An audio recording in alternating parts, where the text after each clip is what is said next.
Ini mazhab itu bukan ikut kelompok. Saya nggak mau ikut-ikutan mazhab. Saya pengennya langsung sunnah Nabi aja, hadis Nabi. Ya antum kan nggak pernah ketemu Nabi. Bagaimana? Harus lewat para ulama. Sanad namanya. Ulama yang saleh. Ketika kita mengambil disebut mazhab. Karena memang harus pilih satu. Nggak bisa mempraktekkan keempat-empatnya. Nggak bisa Ustaz. Saya ingin semua sunnah Nabi saya praktekkan dalam kehidupan. Memangnya mereka aja yang bisa. Begitu kemudian dipraktekkan, gimana? Saya keempat-empatnya. Masya Allah. Imamin salat maghrib. Bismillahirrahmanirrahim. Bismillahirrahmanirrahim. Tidak dibaca sama sekali. Bisa. Antum mesti pilih salah satu. رغم المصاعب والمتاعب والضنائب. Yang ingin saya terangkan, ini yang harus antum ketahui. Semua pelajaran Nabi ini yang disebut dengan sunnah, belajar pakai sanad, itu disebut dengan manhaj namanya. Manhaj ini dibagi dua. Satu, ada yang berbentuk satu dalil, satu contoh. Seperti yang tadi. Yang kedua, ada yang berbentuk beragam dalil dan aneka contoh. Contohnya bukan cuma satu, tapi banyak. Fokus. Kalau dalilnya cuma satu, contohnya satu, itu artinya semua umat Islam bisa mengerjakan contoh ini dipandang mampu tanpa mengerjakan alternatif yang lain. Maka antum tidak boleh mengadakan aktivitas yang lain di luar yang ini. Jelas di sini? Baik. Tapi kalau contohnya lebih daripada satu dan dalilnya cukup banyak, itu tandanya umat Islam dipandang tidak mampu mengerjakan satu cara yang sama. Makanya diberikan alternatif yang lain supaya bisa mengerjakan sesuai dengan kemudahannya. Saya beri dua contoh. Contoh pertama, untuk i'tidal, sami Allahu liman hamidah. Kemudian akan sujud. Saat akan sujud itu dari i'tidal bisa turun dengan dua cara. Bisa menggunakan lutut duluan. Itu ada di Abu Daud nomor hadis 838, posisi paling kanan sebelah bawah dari Wa'il bin Hujr. Rasulullah menyampaikan sallallahu alaihi wasallam, ya, la tasjud bima ma'na kama yabrukul ibil falyadha' rukbatayhi qabla yadayhi. Kamu jangan sujud seperti duduknya unta. Maka dahulukan lututmu sebelum telapak tanganmu. Yang kedua nomor hadis 840 sampai 841, posisi paling kiri sebelah atas. La tasjud kama yabrukul ba'ir falyadha' yadayhi qabla rukbatayhi. Jangan sujud seperti duduknya unta tunggangan. Dahulukan kedua telapak tanganmu sebelum lututmu. Dari Abu Hurairah. Kenapa dua kalimat hadis ini muncul seperti bertentangan, tapi sebetulnya memberikan kemudahan. Dua-duanya sama di kitab yang sama, cuma beda dua nomor. Ternyata setelah diteliti oleh para ulama, dibuat kaidah al-jam'u wat taufiq, mengumpulkan semua hadisnya dan melihat kemana ini arah penafsirannya. Ternyata disimpulkan ini kemudahan dalam praktek ibadah, karena tidak setiap orang bisa mengerjakan dengan satu cara yang sama. Antum kalau menggunakan telapak tangan aja kemudian telapak tangannya bermasalah, mau pakai apa? Kalau nggak pakai lutut, ya pakai telapak tangan. Makanya Ibnul Qayyim Al-Jauziyah pernah menulis kitab sifat salat Nabi. Beliau praktekkan dengan kedua lututnya. Syekh Muhammad Nasruddin Al-Albani memilih menggunakan telapak tangannya. Begitu menulis kitab sifat salat Nabi oleh Syekh Muhammad Nasruddin Al-Albani, dia pilih menggunakan telapak tangannya. Jadi saat Anda menggunakan telapak tangan ataupun menggunakan lutut, itu kedua-duanya benar. Nggak usah diperselisihkan. Karena satu manhaj yang sama. Yang salah itu yang pakai kepala duluan. Atau yang nggak sholat, itu aja yang salah. Jelas ya? Awas, hati-hati nih, persoalan ini kelihatannya seperti mudah. Di Bekasi itu pernah ada suami istri tidak tegur sapa semalaman gara-gara persoalan lutut dengan tangan. Betul Pak. Suaminya pulang dari pekerjaan malam-malam. Ya, sholat di rumahnya. Begitu turun, lututnya duluan. Istri lihat. Begitu selesai, istrinya langsung menyampaikan, Papa, sholatnya nggak sesuai sunnah katanya. Ah, ini cara masuknya keliru Bu. Keliru. Di rumah itu kan yang pemimpin laki-laki, bukan perempuan. Quran surah keempat ayat 34. Ar-rijalu qawwamuna 'alan nisa. Sementara sifat pemimpin itu apa Pak yang paling dominan sifat pemimpin? Oh. Itu sifat pemimpin itu yang paling dominan, tidak mau dipimpin. Jadi hanya menerima usulan, tidak menerima saran. Wah, ini langsung menghadirkan kesalahan. Papa sholatnya salah, tidak sesuai sunnah. Kenapa Mak? Harusnya bukan pakai lutut, pakai telapak tangan duluan. Suami nggak mau kalah karena nggak menerima saran kan? Mama yang tidak sesuai hadis. Padahal dua-duanya nggak baca Pak. Betul. Besoknya bertemu dengan kami suaminya, cerita. Jadi istrinya belajar di guru A, suami belajar di guru B. Dua-duanya, Pak, saya bilang terdapat di kitab yang sama, cuma beda 2 nomor. Itu kemudahan. Ini poin yang paling penting. Jadi, kalau menemukan 2 perbedaan seperti ini disebut manhaj. Kalau antum memilih salah satu di antara contoh ini, satu dipilih. Misal, saya pilih pakai lutut. Condong ke situ. Ma dhahaba ilaihi. Pilihan yang condong saya pilih, ma dhahaba ilaihi. Saya mau pakai lutut, ma dhahaba ilaihi. Kepanjangan disingkat jadi madhab. Disingkat. Ada singkatan dari bahasa Arab. Ma dhahaba ilaihi disingkat jadi madhab. Pilihan yang cenderung dipilih sesuai dengan tuntunan Nabi. Di Arab pun seperti kita ada singkatan. Bahkan kalimat ayat Quran itu ada singkatan istilahnya, sekalipun saat diucapkan kalimat yang dibacakan. Bismillahirrahmanirrahim disingkat jadi basmalah istilahnya. Alhamdulillahirabbil alamin, hamdalah, la haula wala quwwata illa billah, hauqala, la ilaha illallah, tahlil, ada singkatannya. Ini sudah jam 3. Jadi mari kita langsung saja tutup ta'lim kita dengan sama-sama mengucapkan hamdalah. Hamdalah. Tidak. Alhamdulillahirabbil alamin. Ma dhahaba ilaihi disingkat jadi madhab. Disinilah kemudian misal Ibnul Qayyim al-Jauziyah memilih menggunakan lututnya, maka disebut madhab Ibnul Qayyim al-Jauziyah. Misal pilihannya Ibnul Qayyim al-Jauziyah. Jadi bukan beliau berpendapat, salah. Hadis tentang bismillah dalam Al-Fatihah ya ada 70 hadis. 70, Pak.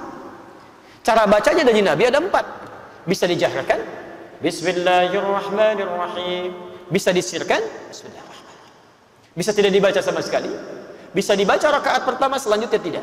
Bismillahirrahmanirrahim. Selanjutnya tidak dibaca lagi. Imam Asy-Syafi'i memilih untuk dijaharkan. Bismillahirrahmanirrahim. Ketika memilih satu di antara contoh itu, madhab disebut madhab Asy-Syafi'i. Pilihannya Imam Asy-Syafi'i.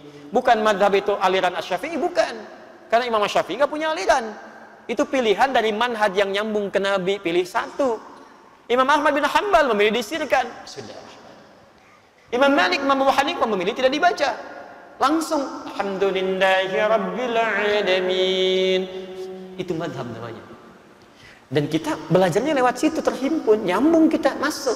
Di madhab itu bukan ikut kelompok. Saya nggak mau ikut-ikutan madhab. Saya pengennya langsung sunnah Nabi aja, hadis Nabi. Ya antum kan nggak pernah ketemu Nabi. Bagaimana? Harus lewat para ulama. Sanad namanya. Ulama yang saleh. Ketika kita mengambil disebut madhab, karena memang harus pilih satu, nggak bisa mempraktekkan keempat-empatnya. Nggak bisa, Ustaz.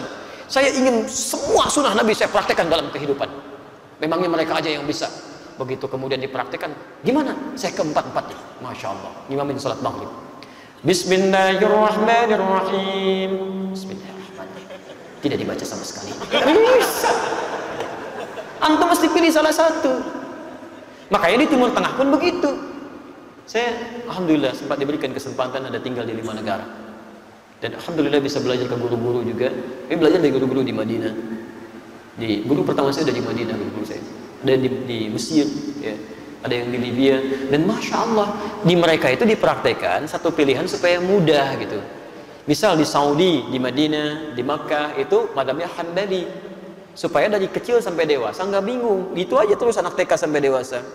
Di Syria itu Syafi'i, kan? Di Libya, di Tunisia itu Maliki. Masya Allah. Dan guru-guru kita belajar ke semua tempat itu. Di India, Pakistan itu Hanafi. Makanya ketika guru kita pulang ke Nusantara banyak gitu ya. Orang Kalimantan belajarnya ke Madinah, disirkan, ya kan? Orang Jakarta misalnya belajarnya kemana? Ke Mesir, dijaharkan. Orang Bandung belajarnya ke Pakistan, India, tidak dibaca sama sekali. Yang jadi masalah murid Bandung datang kemudian ke Kalimantan. Yang jadi persoalan bermakmum di belakang orang Kalimantan yang belum belajar kalau itu dijaharkan. Begitu dibaca Bismillahirrahmanirrahim, salah nih, bid'ah ini. Nah ini jadi masalah. Maka turunan manhaj ini sepanjang sama-sama ini dari manhaj yang sama, inilah pentingnya kita ikut ta'lim supaya paham mana yang manhaj, mana yang madhab. Kalau keluar dari Al-Quran dan Sunnah ini, itu yang kemudian kita tinggalkan lalu kita luruskan untuk kembali pada jalur yang benar. Jadi kalau sama-sama satu manhaj walaupun beda manhaj nggak apa-apa. Ya. Saya pernah tugas di Mekah 2010. terima jemaah haji pertama. Begitu datang imamnya dulu, kalau saya tidak keliru Syekh Sudais, salat Isya. Kan disirkan di situ. Bismillahirrahmanirrahim. Alhamdulillahi rabbil alamin. Iki imamnya Muhammadiyah, ya Muhammadiyah. Karena yang dia pahami kalau bismillahnya jahar NU gitu kan. Kemudian kalau disirkan itu Muhammadiyah, jadilah ramai di situ. Besoknya nggak kulut imamnya. Apa sih bilang semalam imamnya Muhammadiyah katanya. Jadi dari dulu itu nggak ada Muhammadiyah dengan NU. Muhammadiyah baru berdiri 18 November 1912. NU 31 Januari 1926. Itu ormas untuk memudahkan jalan dakwah. Madhabnya baik kalau sepanjang madhabnya benar, ukurannya Al-Quran Sunnah aja. Kalau benar ukurannya itu kita praktekkan, selesai masalahnya. Dan keduanya bersaudara itu. Ya, bertemu di Maulana Ishaq itu. Ya, Kiai Haji Muhammad Hashim bin Ash'ari bin Abdul Wahid bin Abdul Halim. Abdul Halim nama aslinya Pangeran Benawa, dikenal dengan Sultan Hadiwijaya. Ya, bin Abdullah bin Abdul Rahman bin Abdul Aziz bin Abdul Fattah. Ya, bin Abdul Fattah siapa Abdul Fattah itu? Adalah Raden Ainul Yaqin, walid Maulana Ishaq. Maulana Ishaq ini di sini ketemu dengan nasabnya dengan Kiai Haji Ahmad Dahlan yang nama aslinya Muhammad Darwish. Bahkan belajarnya bareng-bareng tuh di Semarang dengan Kiai Haji Saleh Darat. Lalu berangkat kemudian ke Mekah. Di situ kemudian berganti nama dengan Haji Ahmad Dahlan ketika pulang. Ya, siapa beliau ini? Kiai Haji Ahmad Dahlan bin Kiai Haji Abu Bakar bin Kiai Ilyas bin Kiai Sulaiman bin Demang Jurang Juru Kapindo bin Demang Jurang Juru Sapisan bin Kiai Gerbak bin Maulana Ishaq. Siapa Maulana Ishaq itu? Anaknya Ahmad Jumadil Kubra, Syekh Dai besar dari Mesir, punya dua anak. Satu di Nusantara di bawah, yang kedua tinggal di Mesir. Ketika yang di Mesir ini bernama Syarif Abdullah kemudian pergi ke Mekah untuk menunaikan haji, bertemu dengan anaknya Prabu Siliwangi yang telah masuk Islam. Namanya Rara Santang, lahir tahun 1426, masuk Islam, kemudian berubah nama menjadi Syarifah Mudaim. Minta kepada kakaknya Walang Sungsang yang lahir tahun 1423 dan kemudian berganti nama menjadi Abdullah Iman. Dilamar di situ, dinikahi, kemudian pergi ke Mesir tinggal 20 tahun, melahirkan seorang anak bernama Syarif Hidayatullah. Pulanglah kemudian Syarif Hidayatullah kepada kakeknya nengok di Gunung Jati, diberikan wilayah itu dikenal dengan Sunan Gunung Jati. Punya anak namanya Muhammad yang pertama, kedua perempuan. Yang perempuan ini menikah dengan panglima terhebatnya pada saat itu dikenal dengan Fathullah. Disebut dengan Fatahillah. Lisan orang Portugis menyebutnya dengan Faletehan. Ini yang kemudian dengan izin Allah menaklukkan wilayah Batavia yang dikuasai pada saat itu oleh orang Portugis. Ketika mereka berjihad, ya berdoa dulu, bermohon dulu, datang ke situ dan menang. Menangnya di bulan Ramadan. Bulan Ramadan, Masya Allah. Ya, kalau dikalkulasi kemudian ke dalam, dikonversi ke dalam tanggal Masehi yang 22 Juni 1527. Sampai sekarang itu, Masya Allah, namanya nama yang sama dilekatkan oleh Fathullah pada saat itu. Karena beliau datang dengan izin Allah, maka dibuka Fatah namanya, Fatham Mubina, terinspirasi di surat Al-Fatah. Inna fatahna laka Fatham Mubina. Fatham Mubina itu dalam bahasa lokal disebut dengan Jayakarta. Disingkat menjadi Jakarta. Itu asalnya kota Jakarta itu di situ. Jadi yang menjadikan Jakarta terbuka jadi Jakarta itu iman, kalimat takbir. Itu luar biasa gitu kan. Kenapa sampai sini? Kita kembalikan dulu gitu ya. Nah, dua-duanya Kiai Haji Muhammad Hashim Asy'ari dengan Kiai Haji Ahmad Dahlan itu bersaudara di Maulana Ishaq. Ya, anaknya Ahmad Jumadil Kubra. Ahmad Jumadil Kubra anak siapa? Keturunan dari Ali Zainal Al-Kabir, anaknya Zainal Abidin. Ali Zainal Abidin nyambung ke Husain. Husain adiknya Hasan. Hasan anaknya Ali bin Abi Thalib, suaminya Fatimah Az-Zahra putri Rasulullah sallallahu alaihi wasallam. Masih nyambung. Ya. Jadi kalau masalah cuma di madhab saja, sepanjang sejalur, ayo. Kalau imamnya nggak baca bismillah, ada dalilnya. Imamnya baca bismillah, sudah. Yang salah, yang nggak sholat. Selesai. Jelas di sini?